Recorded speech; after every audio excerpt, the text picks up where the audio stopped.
So I'm going to talk about something that comes easily to me, which is me. I'm going to talk to you about myself, something I love to do.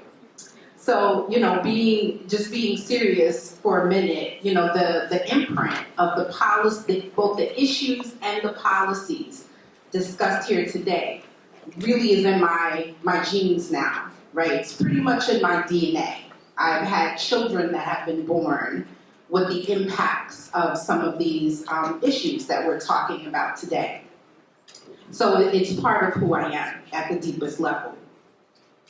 So environmental justice communities are intentional sacrifice zones, and I think you heard Candace use that phrase. They exist so that everyone, but particularly wealthier, whiter communities, can live more comfortably. So we'll come back to that a little bit later. So I've lived my entire life, except for the past 3 years, in EJ communities.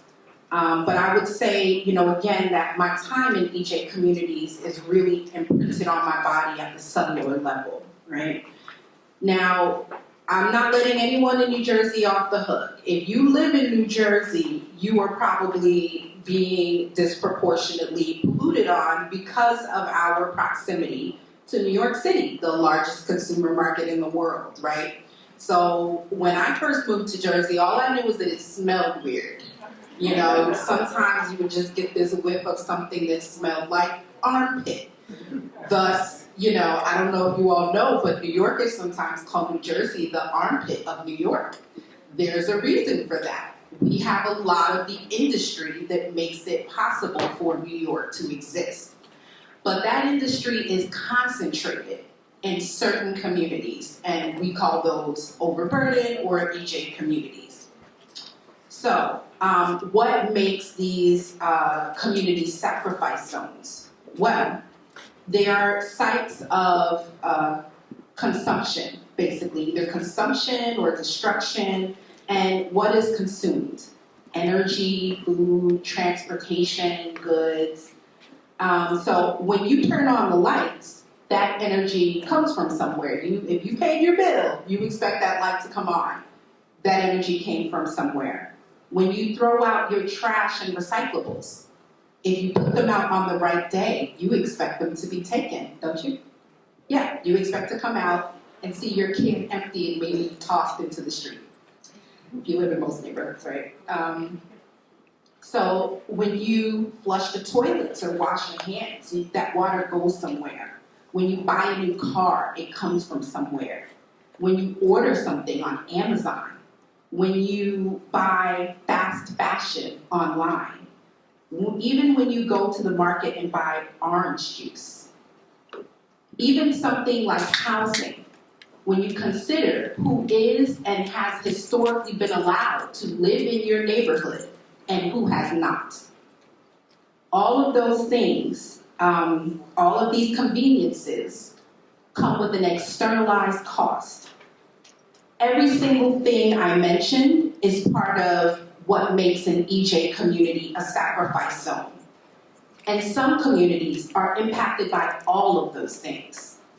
So imagine that, living in a place where you have everything from energy infrastructure to port infrastructure to waste infrastructure, both incineration and sewage, all within walking distance of your home. Some of us do. That is the lived reality for too many New Jerseyans. So, in most of these cases, the technology already exists for us to change to systems that are not burdensome on the health and well-being of our populations, but that takes economics and political will. So, turning a little bit to cumulative impacts, which is the discussion of the day.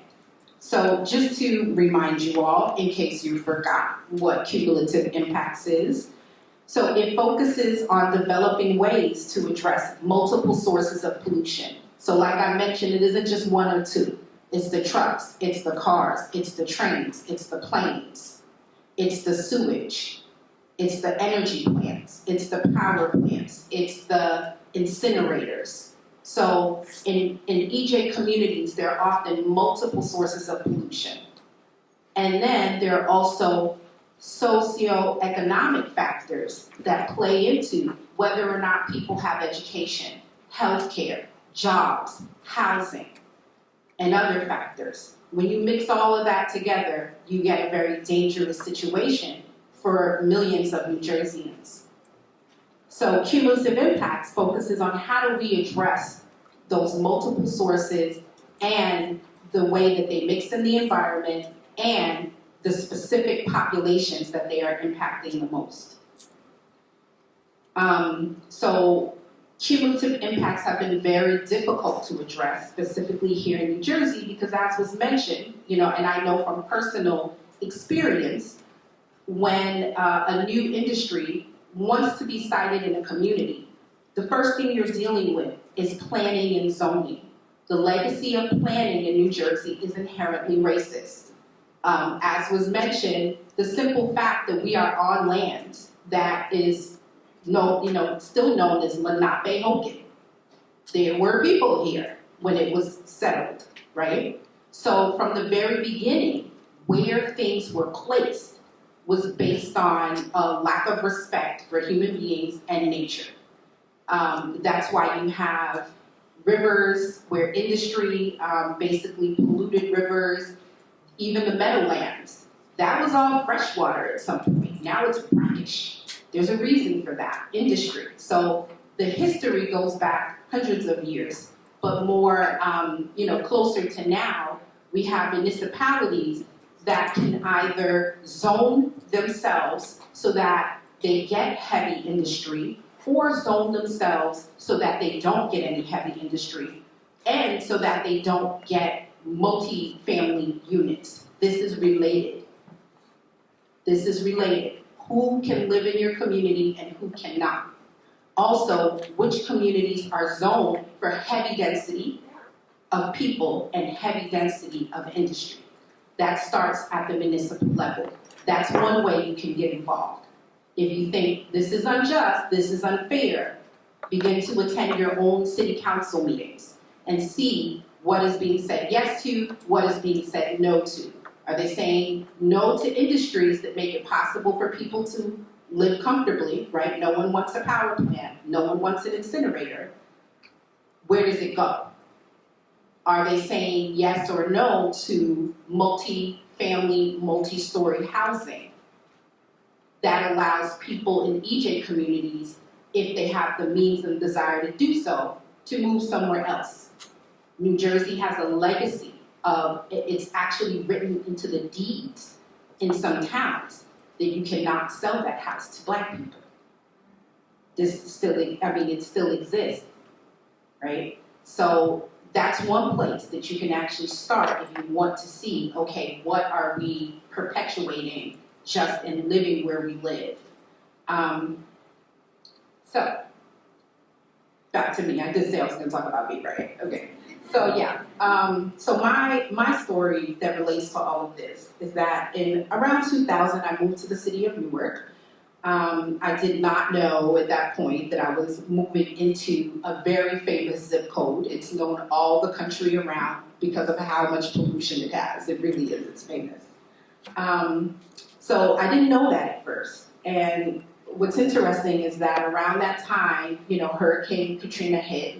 2005, a few years later, I went to New Orleans and spent time with people who were personally impacted and learned that Katrina, what happened from Katrina was not nature.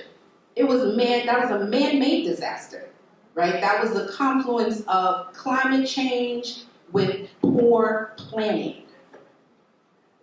I shouldn't even say poor planning, because again, like I said, these kind of neighborhoods are made intentionally.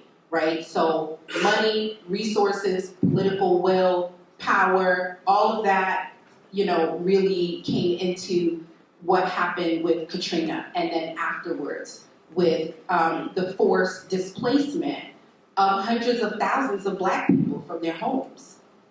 So, that was my first real taste of what EJ was, but I still had never heard the words EJ. So it wasn't until a little bit later that I began to meet organizers in Newark who just started to pester and harass me, because that's what organizers do. So it's like, hey, can you come out to this hearing? No, I'm not coming out to the hearing. Don't you want to talk about how the Passaic River will, impact your life? Not really. Oh, why don't you come in, count trucks with us? That doesn't sound interesting. But they were persistent, as organizers have to be. And, just a caveat, a lot of the progress you see on environmental laws, even though it happens, on the legislative level, is because some organizer never let that banner drop, right? And that's normally people from the impacted communities.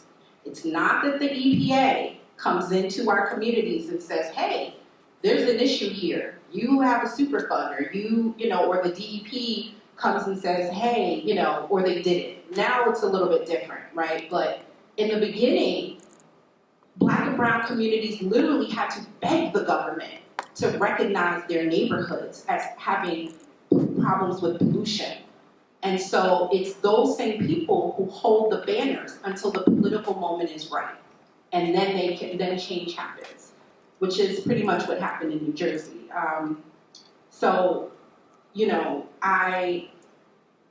I'm just in Newark trying to live my life, being harassed by organizers who are telling me about the trucks and the diesel emissions and the incinerator that burns 1 million tons of trash a year, and how much of that is coming from New York and how much of that is coming from other communities in New Jersey. And I have my first son, and before he turns 1, right before his first birthday, he has an asthma attack. No one else in my family has asthma. It's not genetic. But by then, I knew, right? Okay, we live somewhere where the air is actually toxic. At that point, we were living across the street from a plastics factory. That's the kind of thing that can get zoned in a place like Newark. You will never see a plastic factory in Montclair or in Princeton. It couched between homes. Well, certain areas. I see someone going, yeah, because what's interesting is that even where I live now, I moved from a community that was 88% people of color to one that is 70% white. But even in that community, I am in the overburdened Black group in terms of both the number of people of color who live in my Black group and our proximity to the one major polluting facility in that town. So yes, even in a place like Princeton, you may have an overburdened Black group. And again, that's going to be based on race, language, or income. So, yes, so I was that person who did not care about environmental justice particularly until it hit home. And so that was the beginning of my trajectory. It wasn't direct. I did try to move. That was the first thing that happened, right? My kid gets asthma. I'm pissed. I'm upset because I know why. And it just seemed unjust. And I had the opportunity to leave, and so I did, and had another child out of the country, and then ended up coming right back because the grass isn't greener. And also because race is the number one determinant of whether or not you're going to live somewhere that has egregious pollution. It's not even income, it's race. So being who I am, there wasn't going to be much way to escape it. So I decided I was going to stand up where I was. So I came right back to Newark and decided, other parents should not have to go through this because it is terrifying, as I'm sure many of you know. I don't know more people with asthma anywhere else in New Jersey, honestly, from all throughout New Jersey, because there are just so many different sites here. That's my story. Once it hit home, I had the opportunity later on to actually work for that organization that pestered me, and I did. And, here I am today, really without the kind of background that many of you may even have in health or in science or even in environmental work. What I have is my lived experience. When I was growing up, I didn't even know this was a job. Thinking about the fact that this is, the workforce development, I had no idea that I could get paid to do something like this, right? Literally traveling the state and the country, talking to people about the realities of New Jersey, both in terms of environment and climate. And it's amazing work. But I didn't know. And then when I worked in youth development with Black and brown children on their way to college, this was not something I suggested to them as a career path. Because as far as we knew, this wasn't something that was accessible to us. But, now we know that it is. And as a matter of fact, is accessible to anyone, right? I think one thing that I hope you all walk away with today is that, no matter what your career choice is, there's room for you in the EJ movement. EJ, to me, like as Dr. Sheet stated, is really about lived experience, I think is the number one thing. But then we have to get some, education and experience under our belt. But it starts with a passion that won't leave us. We can't change careers, right? This lives in my body. It lives in my son's body. So this is how, if I die doing this work, I'll be happy. That's the kind of, energy I have towards it. And most EJ advocates, I know this is not a career for them. It is their life. But we are happy to have people, who have other fronts. We call this one the front line. Right? We're the ones willing to kind of put it all on the line because we understand what's at stake in terms of environment and climate. But we also need lawyers. We need doctors to understand, what's happening. Too often I go into my son's doctor's office and she's like, oh, there are a lot of kids here with asthma attacks today. What do I think? What's in the air? What's being released, right? So we need educators to understand. Sometimes what you may be looking at in a classroom is a child that's had exposure to lead, is a child that's had exposure to PM 2.5. Those kind of toxins change a child's ability to learn. So I've never heard of a person going in front of a judge and the judge saying, well, we know that you are from a community that had disproportionate exposure to lead. Maybe that's why you didn't make the best decisions. Or maybe that's why, you were violent throughout life. That just doesn't happen. We know the realities of what pollution does to the brain and to the body, but there's not many places in society where you see people really, acting on that type of knowledge. So we need people from many sectors. Labor, right? There's no way that we transition from these toxic industries to ones that are more life-affirming without labor. So, this is a sector that everyone can be involved in. I think you today have gotten, some different marching orders that hopefully you will take up. I do want to leave time for Q&A because I'm sure folks that are still here, there's a reason why you're here, so you may want to ask some questions. So I'm going to end now and pass the mic back. Thank you so much.